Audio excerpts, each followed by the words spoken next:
The Indiana spring of 1836 was a thing of mud and promise, a raw canvas where the skeletal fingers of winter were just beginning to loosen their grip.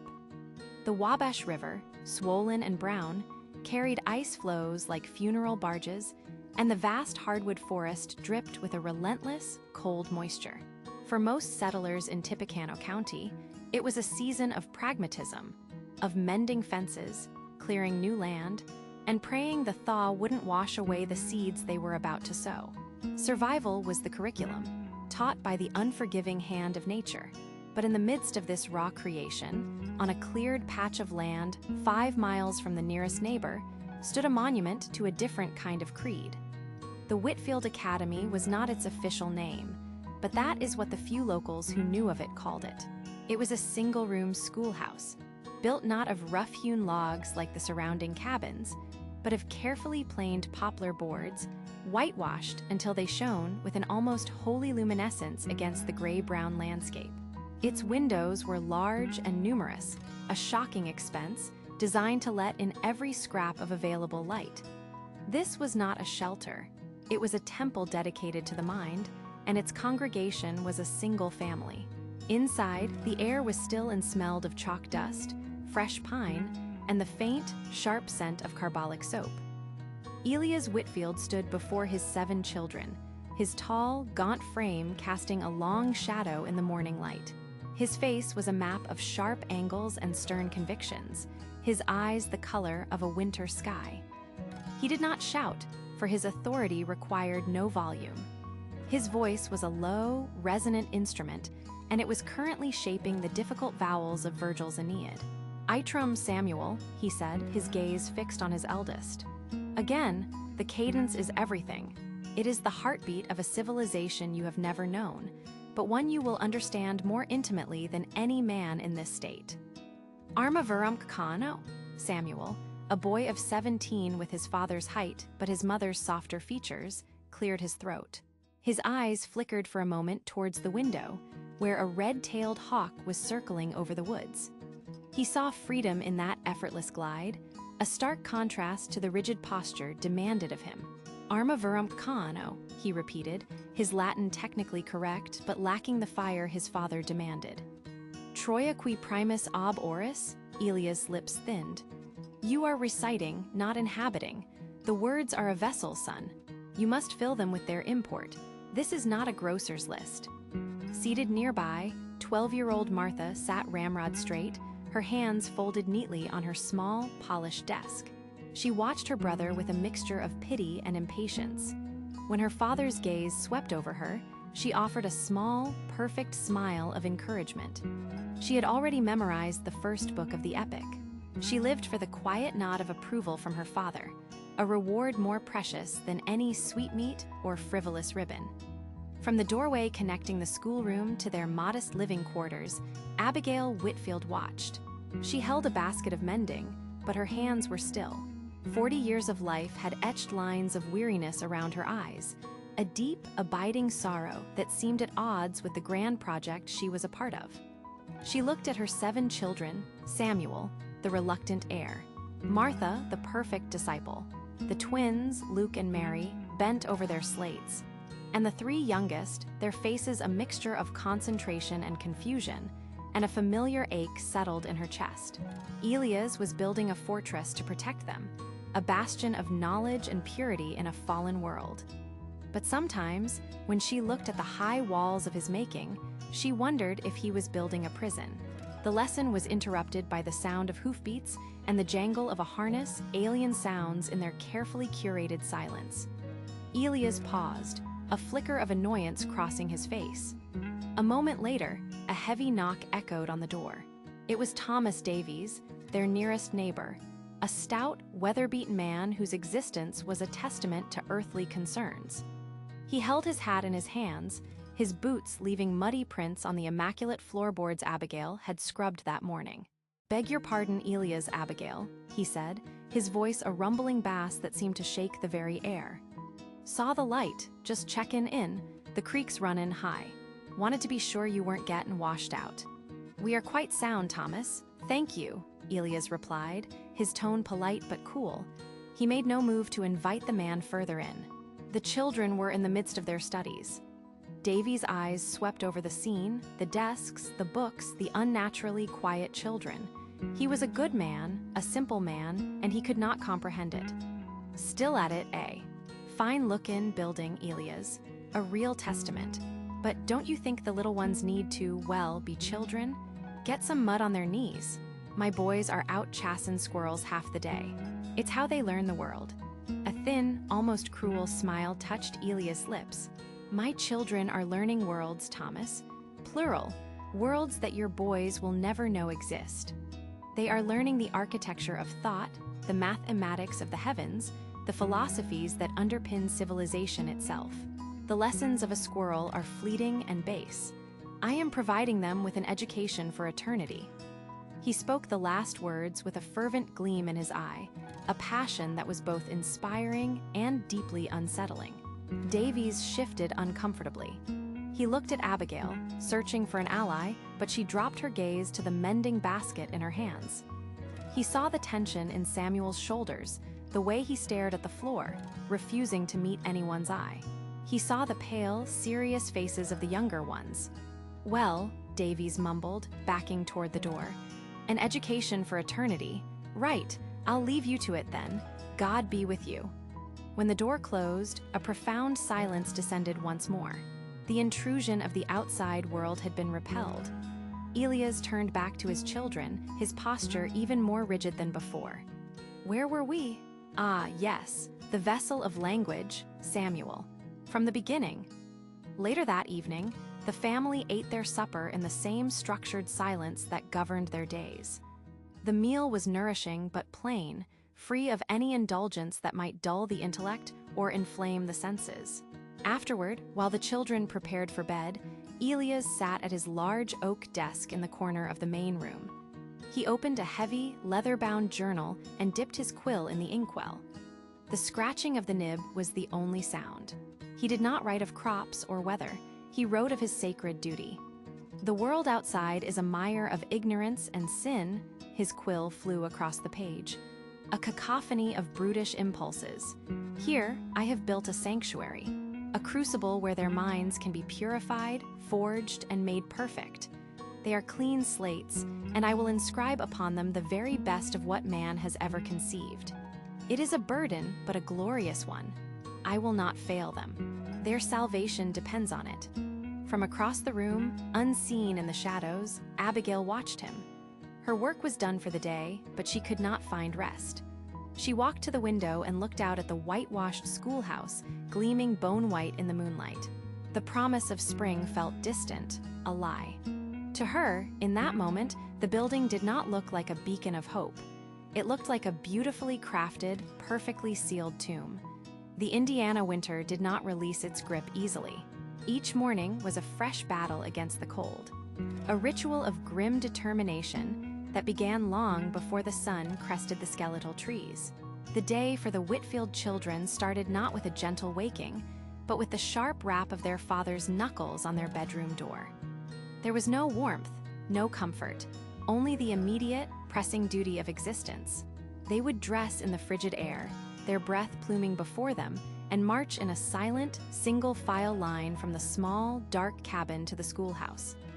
It stood 20 yards away, a monument to their father's dream, but to the children, it felt like a cage built of hope's timber. Inside, the routine was as unyielding as the frozen earth.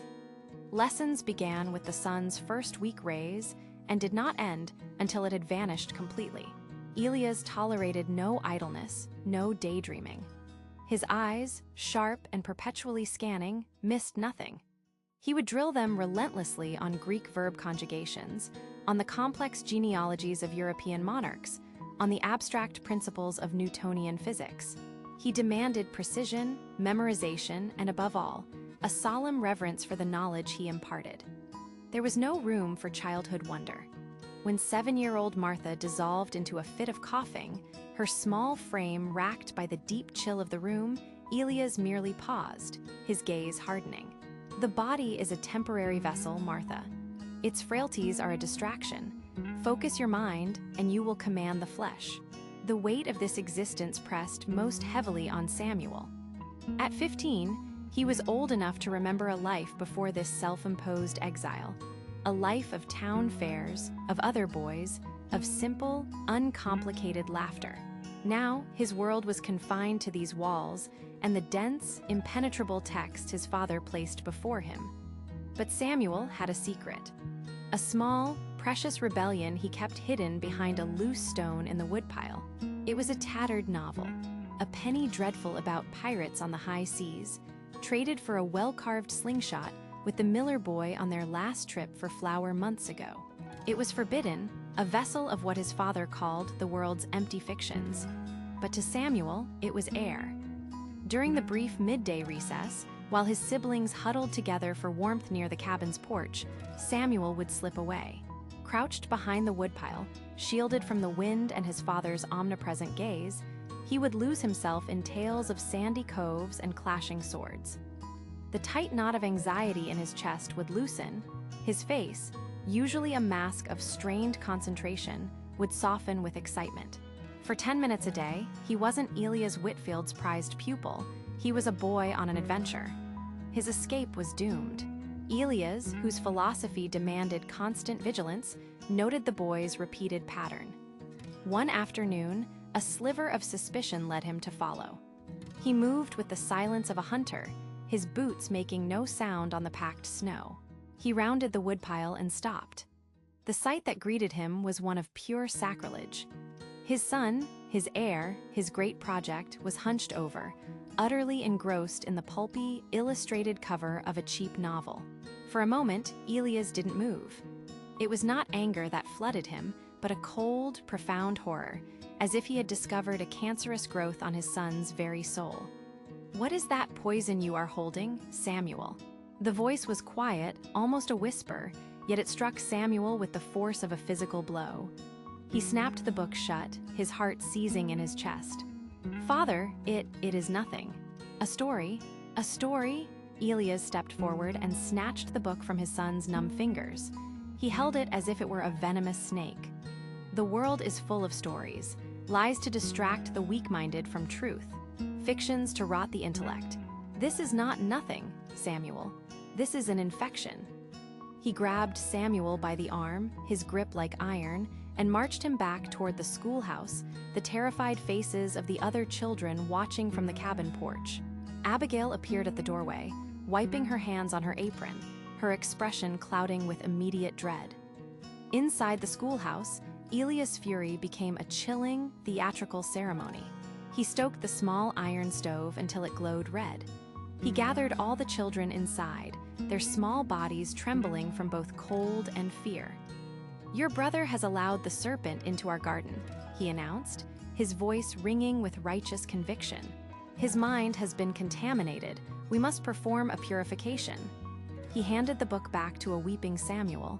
"Tear out a page." Sobbing, Samuel obeyed. "Now recite the passage from Plato we studied, on the danger of poets and their imitative falsehoods." Through his tears, Samuel stammered, "We must remain firm in our conviction that hymns to the gods and praises of famous men are the only poetry which ought to be admitted into our state." "Good," Elias said, his voice devoid of warmth. "Now feed the lie to the fire." Samuel threw the crumpled page into the stove. It vanished in a flash of orange flame. Page by page, the ritual continued. The adventure of the high seas turned to ash, each destroyed leaf punctuated by a quote about the supremacy of philosophical truth. Abigail stood frozen by the doorway, her knuckles white where she gripped the frame. "Elias, stop this," she pleaded, her voice barely audible. "He is a child, it's just a book." Elias turned on her, his eyes blazing with a terrifying light. "It is never just a book, Abigail, it is an idea. It is the world's corruption seeking to reclaim him. This is not punishment. This is surgery for the soul. It is an act of love." His certainty was absolute, a wall she could not breach. She fell silent, her gaze fixed on Samuel's shaking form, on the horrified faces of her other children. She saw not love, but the methodical extinguishing of a flame. That night, the cabin was shrouded in a heavy, suffocating silence. Long after the children had cried themselves to sleep, Elias sat at his small desk, his diary open before him. The quill scratched furiously across the page. October 12, 1836, he wrote, "The test has come. The world's poison, insidious and sweet, found its way into my own son. He is weak, still tethered to the base desires of the flesh and the imagination. I see now that the walls of this school are not enough. The knowledge is pure, but the vessels are flawed, porous, and temporary.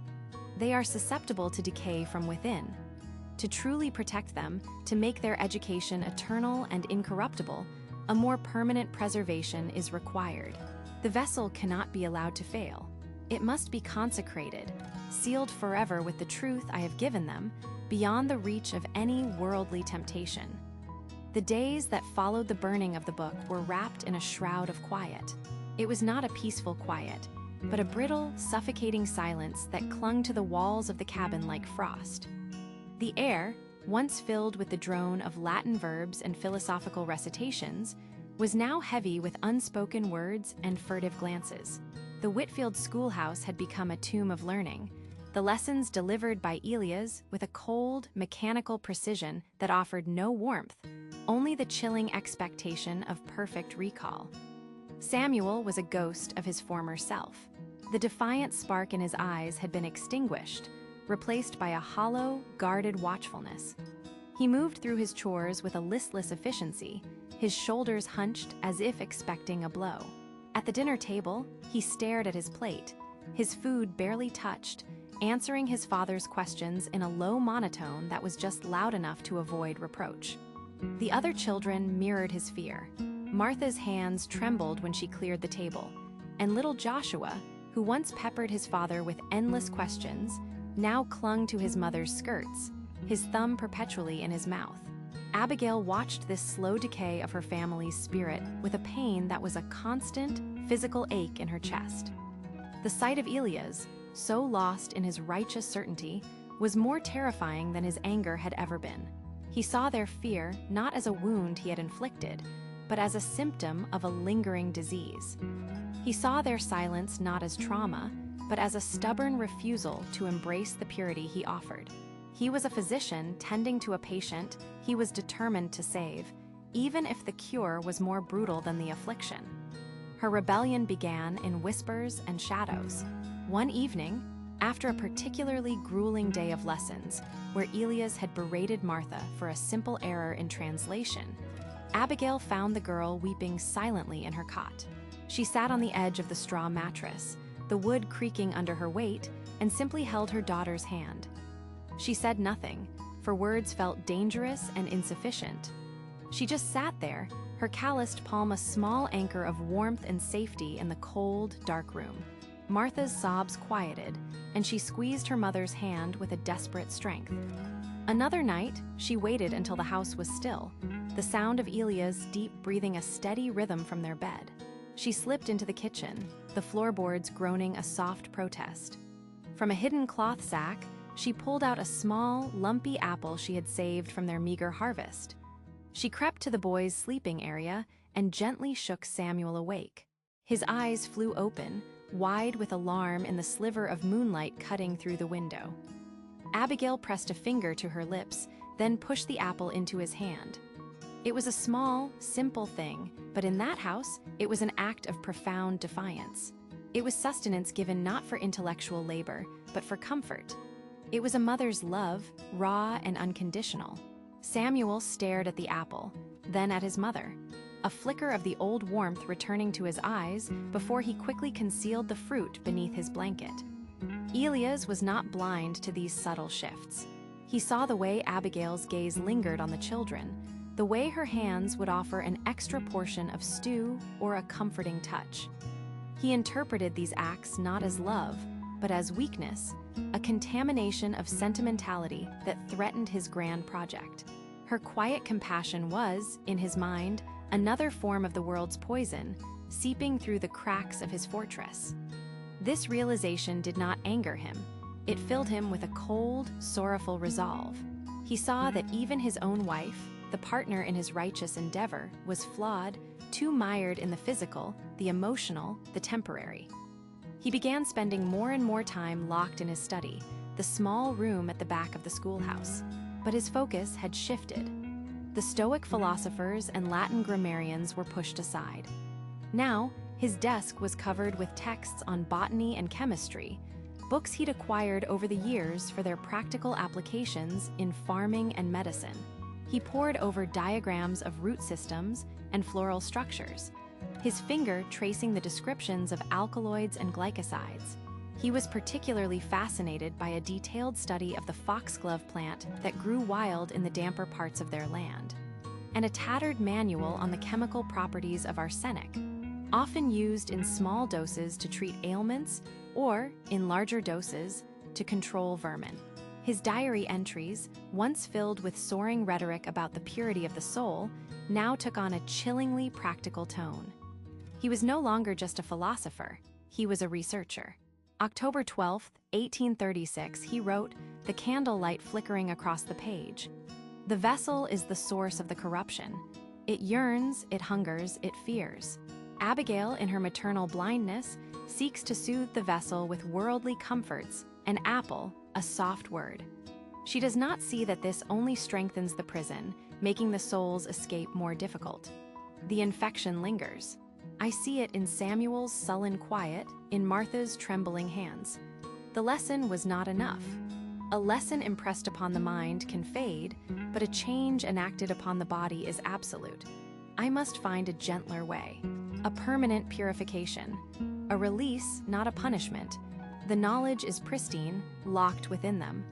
The final step is to liberate it from the flawed, decaying flesh that holds it captive. The science of nature provides the key.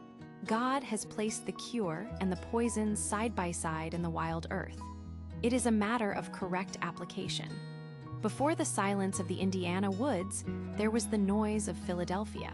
It was a city Elias Whitfield had come to despise, a cacophony of progress that, to his ears, sounded only of decay. In the spring of 1833, he was a tutor of classics at a small college, a man whose mind lived in the ordered world of Plato's Republic and Cicero's prose, while his body navigated streets thick with the stench of coal smoke and the babble of commerce. He saw the city not as a center of enlightenment, but as a sprawling, infectious disease of the soul. He walked home that Tuesday, the damp air clinging to his wool coat, his leather-bound satchel of books a meager shield against the world. He passed newsboys hawking papers filled with political scandals, merchants shouting prices for goods he considered frivolous, and the laughter from a tavern that sounded coarse and witless. Each sound, each sight, was a fresh wound to his sensibilities. He was building a fortress of philosophy in his mind, but the walls felt thinner every day. He found his wife, Abigail, in the parlor, her brow furrowed with a familiar worry. She was mending a tear in a small shirt, her movements precise and calming, an island of grace in his turbulent world. But the peace was shattered by the sound of their eldest son, 6-year-old Samuel, marching through the hallway, singing a tune he had picked up from the street. It was a bawdy sailor's shanty, its lyrics clumsy and crude on the boy's innocent tongue. Samuel sang it with oblivious joy, proud of his new acquisition. Elias froze in the doorway. He didn't see a child's mimicry. He saw a vector of contamination. He saw the grime of the docks, the moral laxity of the tavern, the sheer, unthinking vulgarity of the city, seeping through the cracks of his home and poisoning the pristine mind of his firstborn. Abigail looked up, her expression a mixture of apology and exhaustion. "He was playing by the gate," she whispered, "just for a moment."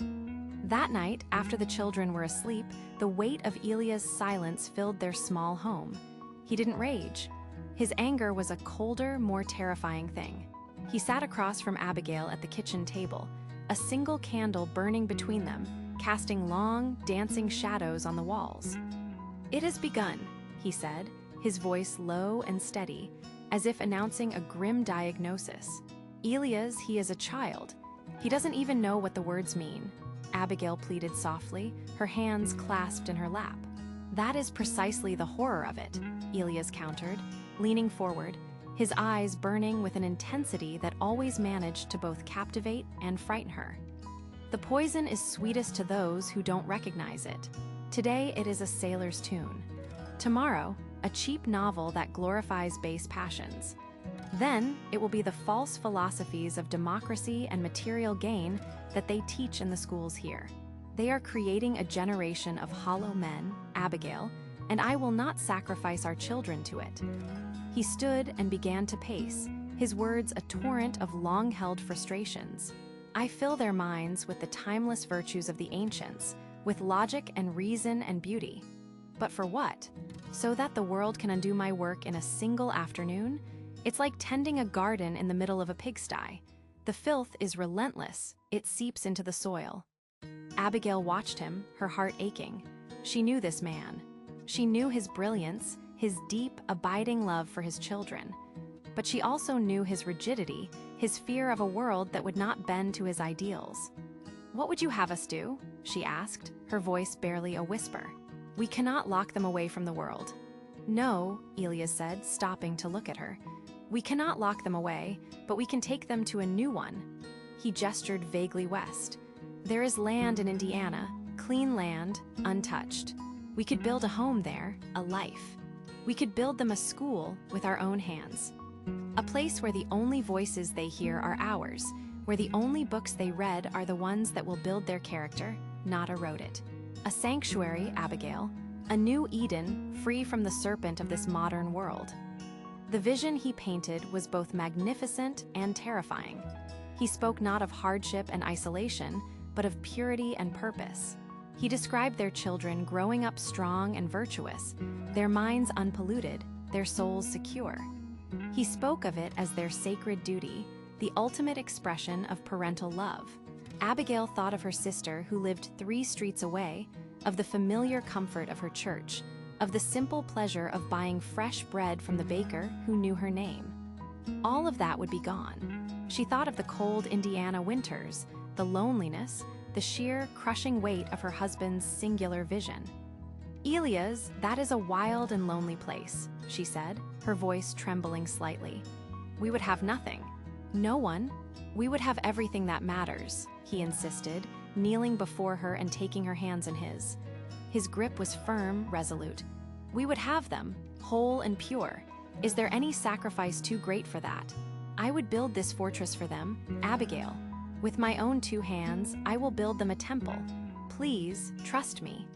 She looked into his eyes and saw no room for doubt, no space for compromise. She saw the future laid out before him as a moral certainty. To argue further felt like a betrayal not only of him, but of the very children he sought to protect.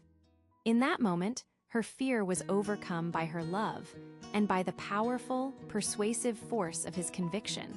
She gave a slow, hesitant nod. It was a surrender, a leap of faith into the deep, unknown waters of his dream. A rare smile touched Elias' lips. He stood and looked out the window at the gaslit street, at the passing carriages and distant shouts. He saw Babylon, a world of corruption they would soon escape. Abigail came to stand beside him, her gaze following his. She saw the warm glow of neighboring windows, the life of the city that had been her home, and as she leaned her head against her husband's shoulder, a profound and sorrowful dread took root in her heart, a silent counterpoint to his triumphant hope. The silence in the Whitfield cabin had become a physical presence, a thick, suffocating blanket that muted laughter and turned footsteps into nervous echoes. It had been days since the book burning, and the children moved like ghosts through their own home. Caleb, the youngest, had taken to hiding behind Abigail's skirts, his thumb perpetually in his mouth. The twins, Sarah and Rebecca, spoke only in whispers, their shared language a shield against the palpable dread. Even Samuel, whose defiance had sparked the current darkness, was subdued, his eyes holding a haunted, hollow look. But it was Martha who worried Abigail the most. The quiet, observant girl had grown unnervingly still, her gaze constantly flitting to her father's study, a silent sentinel tracking a predator. Abigail could bear it no longer. The project that was meant to be their salvation had become a prison, and the warden was the man she had once loved beyond measure. That evening, after the children were tucked into their beds under the pretense of sleep, she gathered her courage. The scent of drying herbs and something acrid, chemical, seeped from under the study door. She pushed it open without knocking. Elias sat at his desk, not with his familiar volumes of Plato or Seneca, but with newer, darker-looking texts on botany. Laid out before him were sketches of local flora, leaves, roots, and berries drawn with manic precision. Small piles of crushed leaves and gnarled roots sat in ceramic bowls. He didn't look up immediately, his focus absolute. "Elias," she began, her voice trembling but firm. "We must talk." He slowly raised his head, his eyes devoid of the warmth she remembered. They were the eyes of a zealot, clear and terrifyingly certain. "Abigail, you should be sleeping." "How can I sleep?" She stepped further into the room, gesturing vaguely at the oppressive walls. "How can anyone sleep in this house? Our children are afraid. They are terrified of their own father." Her voice cracked on the last words, and the raw emotion she had suppressed for weeks finally broke through. "What has happened to you, to us? I remember the man in Philadelphia who spoke of freedom, of nurturing their minds in nature's embrace. He held my hand and promised a better life. Where is that man, Elias? I see no life in their eyes now, only fear." He listened with an unnerving placidity, his fingers lightly tracing the drawing of a plant with delicate, bell-shaped flowers. "You mistake their condition," he said, his tone clinical, detached. "What you see as fear is merely the soul's final, violent struggle against the prison of the flesh. Their worldly attachments, to stories, to comfort, to you, are the source of their agony. I am not the cause of it. I am the cure." "The cure?" Abigail stared aghast. "By burning their books, by making them tremble when you enter a room. They are children, Elias. They need love, not this cold, cruel philosophy." Love. He finally stood, his tall frame casting a long, distorted shadow in the flickering lamplight. "Your love, Abigail, is the most potent poison of all. It is sentimental. It is earthly. It binds them to this corrupt world, to the very decay I swore to save them from." He picked up a small, leather-bound journal, not the one filled with his philosophical musings, but a new one. "Your tears, your emotional pleas, they are the final proof. The infection is deep, and it has taken root even in you. The world's hold is stronger than I ever imagined." He turned away from her, dismissing her as one might a servant. The conversation was over. Abigail stood frozen, a cold dread washing over her that was far deeper than any fear she had felt before.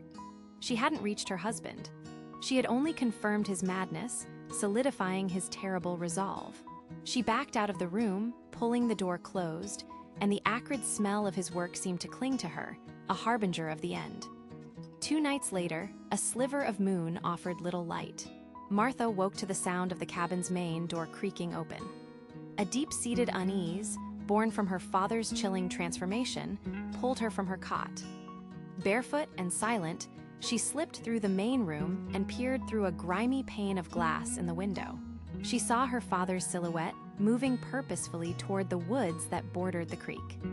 Compelled by a fear she couldn't name, she pulled her shawl around her shoulders and followed, keeping to the shadows of the tall sycamores. The air was cool and damp, heavy with the scent of wet earth. She found him kneeling by the water's edge, partially hidden by a thicket of ferns. This was not a man seeking solace in nature. His movements were methodical, scientific. He had several plants laid out on a flat stone. Among them, she recognized the lacy, fern-like leaves of the poison hemlock that grew in the dampest parts of their land. With a smaller stone, he began to grind the roots and stems into a dark, pulpy mash. He mixed it with water from the creek in a small glass vial, swirling the foul-looking liquid until it was uniform. Martha clamped a hand over her mouth to stifle a gasp. Then came the moment that would forever burn itself into her memory. Elias produced a small jar from his coat pocket. Inside was a large black beetle, its legs scrabbling against the glass. With unsettling calm, he opened the jar, plucked a feather from the ground, and dipped its tip into the vial of green-brown liquid. He gently touched the poisoned feather to the beetle. For a moment, nothing happened. Then, the insect began to twitch. Its legs convulsed violently, and it flipped onto its back, writhing in a silent, horrific seizure before going completely still. Elias watched the result of his experiment with no emotion at all, no triumph, no horror, only a quiet, studious confirmation. He corked the vial, slid it into his pocket, and stood up, casting one last look around the clearing before heading back toward the cabin.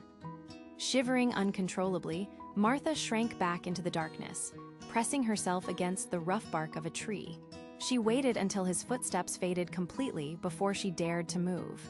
She didn't run. She crept back to the cabin, slipped into her cot, and pulled the thin blanket up to her chin. But there was no warmth to be found. She lay there, wide-eyed in the dark, the image of the dying beetle replaying in her mind. It was no longer a vague, oppressive dread that filled their home. It now had a shape, a purpose, and a small glass vial. And she was the only one who knew.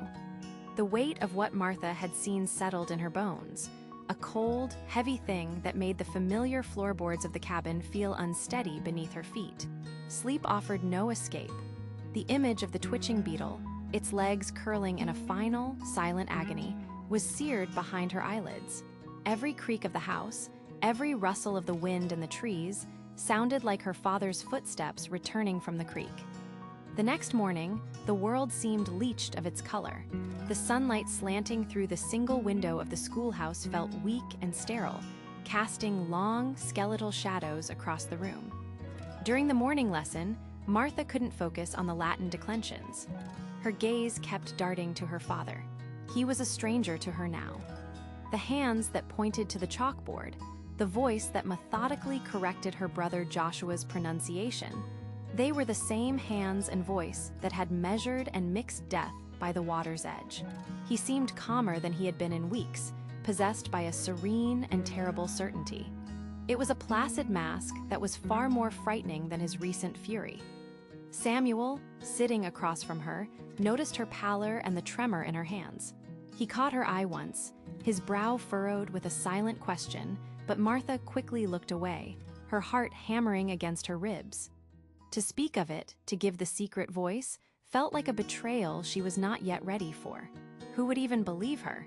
That evening, the tension in the small cabin was thick enough to taste.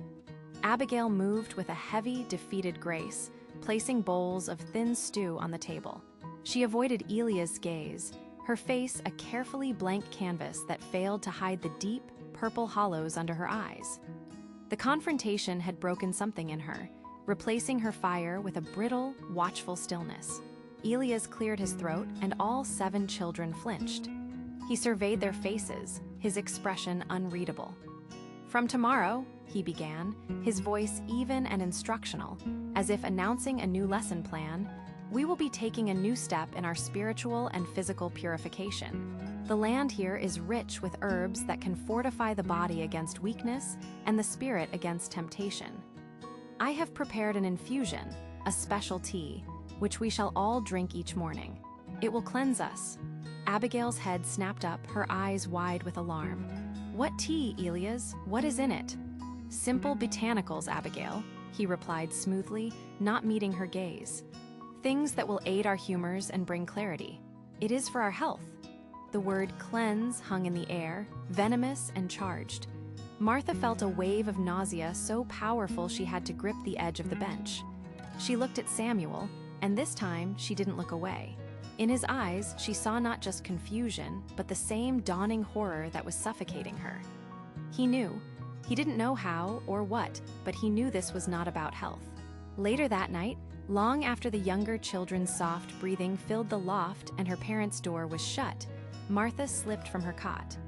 The secret was a burning coal in her chest, too painful to hold alone. Barefoot, she crept across the cold floor to the corner where Samuel slept. She knelt and gently shook his shoulder. He was awake instantly, his body tense. "Martha, what is it?" he whispered, his voice rough with sleep. "I have to tell you something," she breathed, her voice trembling. "Outside. Now," he nodded, sensing the urgency. They slipped out of the cabin like ghosts, the damp, cold air of the Indiana night clinging to their thin nightshirts. The moon was a sliver. offering little light. They huddled in the deep shadow of the woodshed, the familiar scent of sawdust and earth a stark contrast to the ugliness of Martha's secret. "Yesterday," she began, the words tumbling out in a frantic whisper, "I followed Father to the creek. He was crushing plants, berries and leaves. He mixed them with water." She took a shuddering breath, the memory vivid and sharp. "He caught a beetle. He put a drop of the mixture on it, Samuel. It died. It shook and then it stopped moving." And he smiled.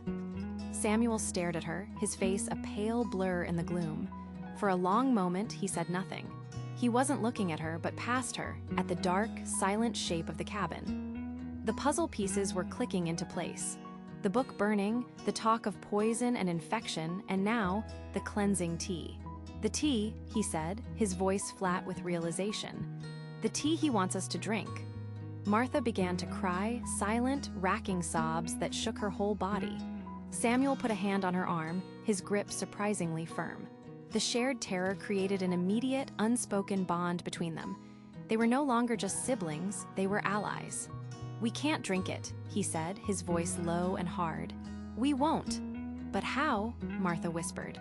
"The little ones, he'll make them. He'll make us all." "I don't know yet," Samuel admitted, the bravado in his voice wavering. "But we have to do something. We have to warn Mother." But inside the cabin, their mother was succumbing to her own quiet desperation. After the confrontation with Elias had failed so catastrophically, Abigail knew that words were useless. Hope had curdled into a primal need for survival. By the weak light of a single candle, she knelt by an old wooden chest. Her hands moved with a furtive, practiced desperation. She folded a spare shawl, tucking it beside a small, hard loaf of bread she had saved from the evening meal. She added a small locket containing a silhouette of her own mother, the last link to a life before Elia's righteous wilderness. It was not a plan, not yet. It was an instinct, a gathering of resources for a flight she could barely imagine, a desperate prayer taking physical form. She glanced towards the loft where her children slept, her heart a knot of love and terror. She could not save all of them from their father's mind. But perhaps, she thought with a surge of grim resolve, she could save some of them from his hand. The dawn broke cold and gray, filtering through the small windows of the schoolhouse like a final judgment. The air inside was thick with the cloying, strangely sweet scent of the brewing tea, a smell that clung to the back of the throat. Elias moved with a serene, almost beatific calm, his face illuminated by a sense of righteous purpose. He placed a tray bearing 6 steaming ceramic mugs on the long wooden table. Each one was a dark, murky brown, the surface shimmering with an oily film. Samuel and Martha sat rigid, their chairs scraping softly against the floorboards. Their eyes met for a fraction of a second, a silent reaffirmation of the desperate pact made in the dead of night. Across the table, Abigail watched them, her hands clenched so tightly in her lap that her knuckles were white. Her gaze flickered between her children's terrified faces and Elias' placid smile. The small, heavy bundle she had packed was just inside the pantry, a silent testament to her own fractured hope. "A new day," Elias announced, his voice smooth and resonant. "A new beginning. We shall start today and every day hereafter by cleansing the body to purify the soul. This tonic, a gift from the earth, will protect us from the sickness of the world." He pushed the first mug toward little Caleb, then one to Sarah. He slid the third toward Martha. Her hand trembled as she reached for it. Samuel's mug was next. He wrapped his fingers around the warm ceramic, the heat doing nothing to stop the chill that had settled deep in his bones. "Drink," Elias commanded gently, lifting his own mug. "Drink and be saved." This was the moment. Samuel locked eyes with Martha again. Now, with a sharp, convulsive jerk, Samuel's elbow knocked his mug. It tipped, spilling its dark, viscous contents across the raw pine of the table. The liquid pooled and dripped onto the floor with a heavy, syrupy splash. Almost simultaneously, Martha let out a small, feigned cry of surprise and dropped her own mug. It shattered on the floorboards, the sound echoing like a gunshot in the tense silence. Brown liquid and broken pottery spread at her feet. Silence. The two younger children stared, wide-eyed. Abigail's breath caught in her chest.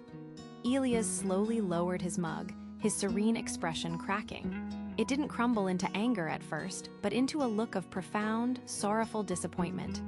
"Careless," he whispered, his voice dangerously soft.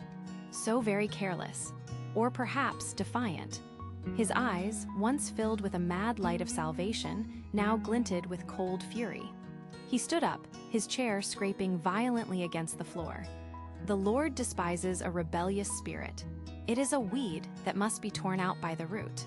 He refilled the shattered mug's replacement from the pot simmering on the hearth and strode toward Martha. He grabbed her by the arm, his fingers digging into her flesh like talons. "You will drink, daughter. You will be cleansed whether you wish it or not." He tried to force the rim of the mug to her lips.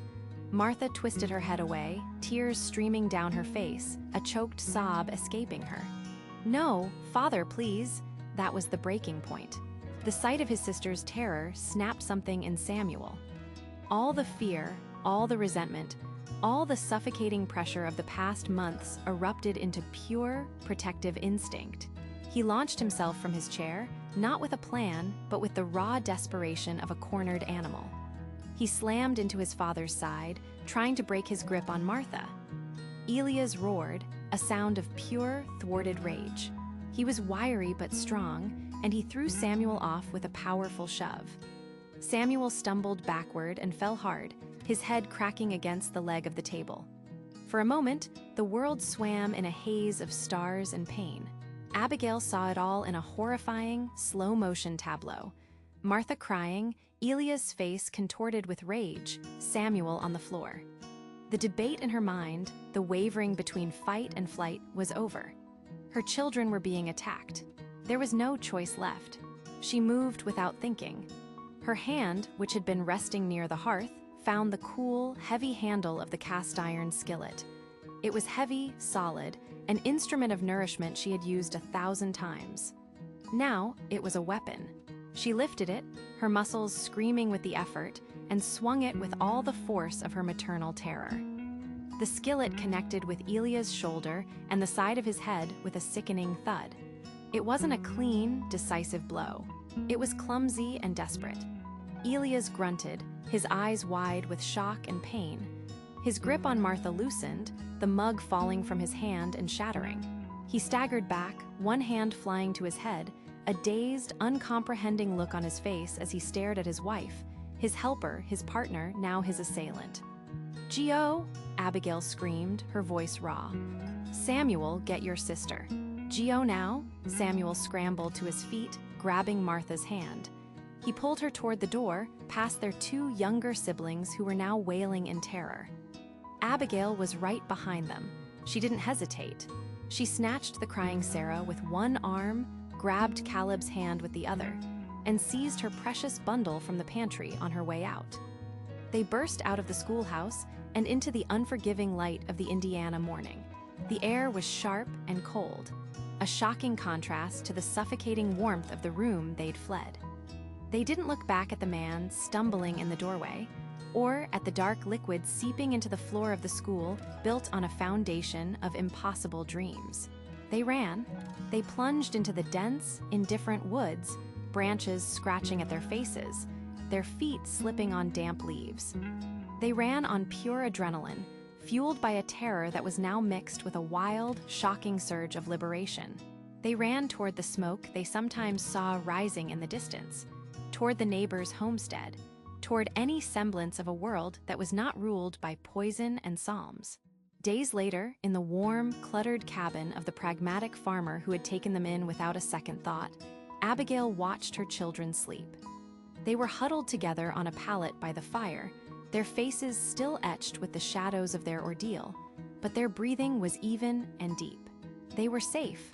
The path ahead would be one of poverty and hardship, a life she had never imagined for them, but it would be a life lived. Outside, the winter winds whispered through the trees surrounding the abandoned schoolhouse. The fire in the hearth had long since died. The spilled tonic had dried into a dark, ugly stain on the floorboards, a permanent scar marking the place where a family's dream had curdled into a nightmare.